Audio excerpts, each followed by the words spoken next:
Oh, there you are, YouTube. Doodloo doodloo doodloo doodloo doo. Subscribe if you're interested, but also no pressure. Hey, let's do a random ranking. Let's go to my movie collection behind me and pick out 3 movies at random and then rank those movies from least favorite to most favorite or most favorite to least favorite. Doesn't matter which way. I'll rank them here in the video, and if you'd like to rank them in the comments below, please feel free to do so. Let's get to picking some movies. Maybe I should go in this section because I feel like I don't hit it up too often. Can I reach? Okay, just got one over there. You know what? Let's see what's up here. Oh, am I gonna pull a back muscle? Back straining. This one feels heavy. It's probably maybe a trilogy or something. And then, you know what? Let's take it down. Loosen the tie a little bit. All right.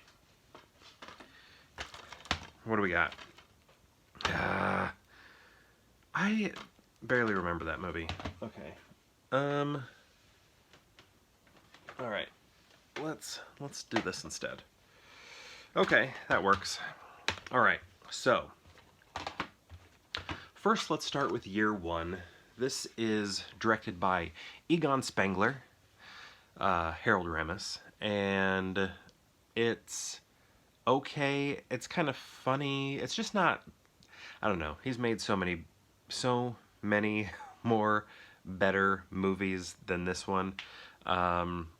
I feel bad to say it, but it's not that great. You know, there are moments where I'm laughing. It feels very static. There's not much cinematicness happening to it. It almost feels like those movies, like date movie, epic movie, where people are just like moving from one little set piece to another, like cheap set piece to another. You know, when I say those movies, I'm not including the first few scary movies because I think those are good. But yeah, maybe I need to rewatch it, but I just remember thinking it felt underproduced or something. And I think that was probably some of the aim for a type of charm for it to have, but it just didn't really work for me. But I wouldn't mind giving it another watch. But yeah, I remember laughing at a few moments. Next we have, and I don't know if I've ever pulled this before, this might be a first time pull, Van Wilder. So this movie is very funny. This wasn't one of like the major like college movies that I watched when I was in college, though I probably was in high school when this came out. 2002, so I was either a senior in high school or a freshman in college when this came out. But I mean, the thing is because I didn't watch it a lot, I don't have a lot in my memory of it, but I remember liking it, and it was on here and there in college. What I guess this movie has sort of turned into, though, is a lead up to Harold and Kumar, which I really love, because Kal Penn, who is Kumar in Harold and Kumar, he's in this movie also. And when they made that movie, they sort of marketed Harold and Kumar Go to White Castle through Van Wilder by saying, you know, Kal Penn from Van Wilder. You may remember that guy from this, the Indian guy from Van Wilder. That was like what they said in the marketing. So that's sort of what this is sort of turned into, because while I do remember thinking it was funny and have seen it a handful of times, it's more become what led into the Harold and Kumar movies, because I love those. I love those and watch those a lot more than this. This is heavy. Why is this so heavy? This disc contains the special features. Oh my gosh. Actually, just opening this, I just saw the dog, and I just remembered one scene. Gosh, you know, like, what do you call those, like, cream-filled pastries? So, let me give you a hint to what this movie's about. This is sort of like a censor bar right there. And then think of cream-filled pastries. And then use your imagination. Oh my gosh, I just like remembered what it looked like in the movie. Yuck. Oh my gosh. Okay, I need to rewatch that though, because now I have all these things that are popping up. It's been a long time. That's kind of one of the interesting things about the random rankings. I'll pull a movie like this where it's just been so long, and I'm digging as I'm talking. I'm digging like, okay, let me try and remember this. And it took, like, I couldn't even picture the villain's face in the movie until I saw that dog, and then I was like, boom. The movie just appeared. All I had to see was that dog. And then the movie appeared. All right, next we have I Am Legend. This is cool because I recently watched The Omega Man, which is one of the movies that I Am Legend was based off of. So before The Omega Man was I Am Legend with Vincent Price, and I think there might even be one before that one. This could be the fourth version. It's either the third or the fourth version. But we do have, again, the I Am Legend, then Omega Man, then I Am Legend, here, this one.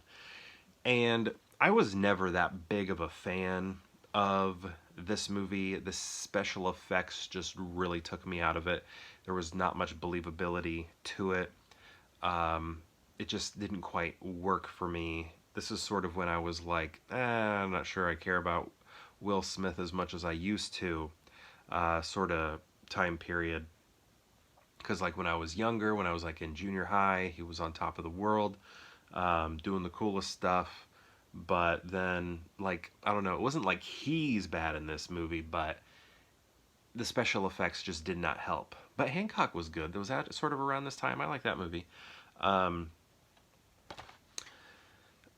But I do think what's going on in this movie is better than what's going on in the Omega Man, now that I've seen that, because I do like the zombie vampire-ness happening here, where what's going on in the Omega Man doesn't quite make much sense, because it's like this virus or whatever that you catch changes your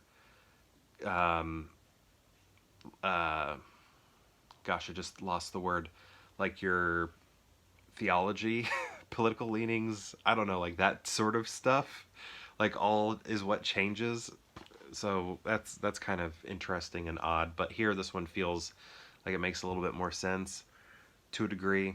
But yeah, just, I don't know, the special features, and I don't think I like the ending. I can't remember. I know there's alternate endings and I watched them, but I can't remember which one is which. Actually, I think I do remember now, because I think they're making a sequel to this, which means it's based on the alternate ending, because I'm going to spoil stuff here. In the theater, when you watch this movie, he dies at the end. But he knows he needs a comeback, and he's going to use this movie. Will Smith's going to use this movie. He's going to make a sequel where he is alive, supposedly, which means they're using the alternate ending. And this movie, I feel like, was famous for its alternate ending, you know? And that was kind of a big thing with DVDs, but this one felt extra big. Anyway, this has felt like the longest random ranking to me for some reason, but we're only 9 minutes in. Thought I heard something. Okay, definitely not that. I think I'm gonna go with this. Van Wilder, number one. Even though I couldn't, like, think of stuff, I just know I enjoyed it. Even though it's sort of become more of a lead-in to Harold and Kumar. But also, after seeing that disc, seeing that dog, and then remembering, like, yeah, that movie is full of laughs. Then I'm going to go with I Am Legend. I like aspects of it. The Batman versus Superman poster. Awesome. That was so cool to see. I like the concept, but the special effects just really, I have a tough time with those. And then I'm going to go with Year One, which, you know, I remember funny bits, but overall just kind of felt like, when's this getting over? That sort of thing. So yeah, Van Wilder, I Am Legend, and then Year One. So my question to you is, have you seen these movies? And if so, what do you think of them? And if you've seen all three, how would you rank them? I'd love to know. Let me know in the comments below, and perhaps I'll see you tomorrow for more Pure Hangout.